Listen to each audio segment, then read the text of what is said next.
የሰው ልጅ በዚህ ምድር ላይ ሲኖር ሁልጊዜ ያለሱ ፈተና ያለበት ሰው ያለ አይመስለውም። ብቻውን የሚፈተን ይመስለዋል፣ የሚያልፍም አይመስልም። ደግሞ የሚያስደንቀው ትናንት ብዙ ነገር አሳልፎልን ዛሬ ደግሞ ሌላ ችግር ሲመጣ የትናንትናው የማያልፍ መስሎን እንዳለፈ ረስተን የዛሬውም የማያልፍ ይመስልናል። አሁን ይሄ ገብቷችኋል እያስባለሁ።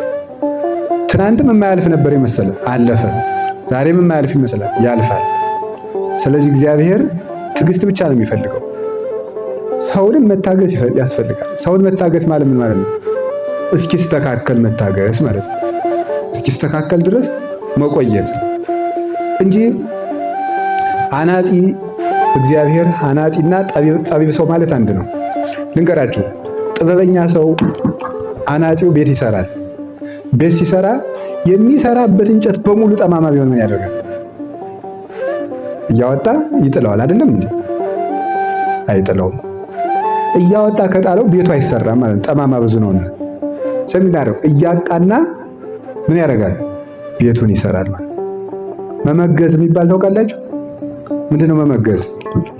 ካበጠው ላይ ይከረክረውና ወይም ደግሞ ከዚህ ከጎበጠው ላይ ይከረክርና ፍላጭ እንጨት ሲያስገባበት ይቃናል። እዚያ በኋላ ተቃንቶ ድምድም ላይ ይወጣል ማለት ነው። ቤት እየተቃና እንጂ ርቱ እንጨት ተገኝቶ ቤት ተሰርቶ አልቆ አያውቅም።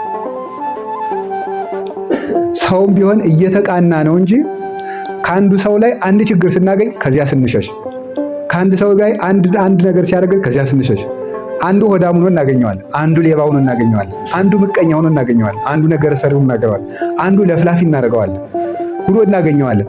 ችግር ባገኘን ቁጥር ከሰው ተለይተን አንዘልቀውም። ሰዎችን እያስተካከልን መያዝ ነው።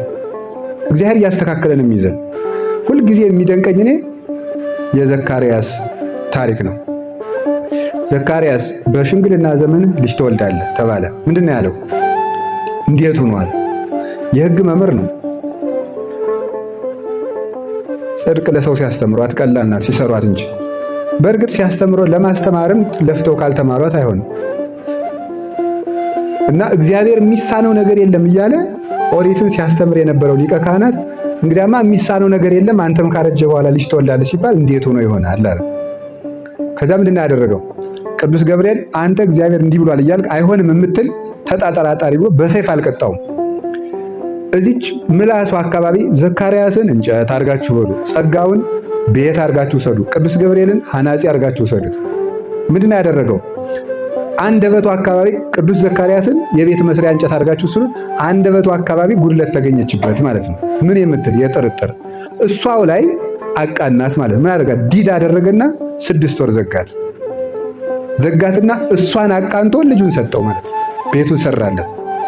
እግዚአብሔር እያስተካከለን የሚይዝ እንጂ ችግር ሲጎባጣ በተቀኘ ቁጥር እግዚአብሔር እያወጣ አይጥልም፣ እያቃናን የሚይዝ። ቅዱሳን አባቶቻችን ተቃንተው ለክብር በቅተዋል። ስለዚህ ሰውን መታገስ ያስፈልጋል። በኋላ የገዛ ልጁ ቅዱስ ኤፍሬም እንደሚናገረው አፉን ከፈተለት።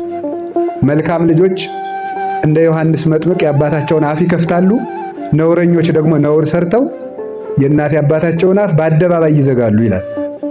ይሄ ልጅህ ነው? አዎ ያስብላቸዋል ማለት ነው።